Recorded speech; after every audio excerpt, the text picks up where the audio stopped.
من ذا الذي يقرض الله قرضا حسنا فيضاعفه له أضعافا كثيرة والله يقبض ويبسط وإليه ترجعون.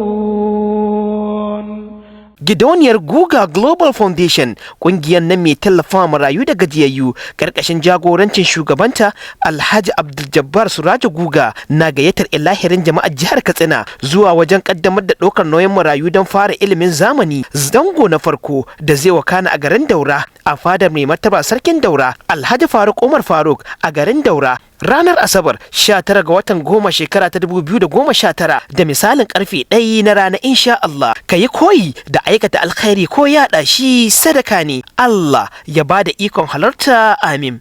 من ذا الذي يقرض الله قرضا حسنا فيضاعفه له أضعافا كثيرة والله يقبض ويبسط وإليه ترجعون.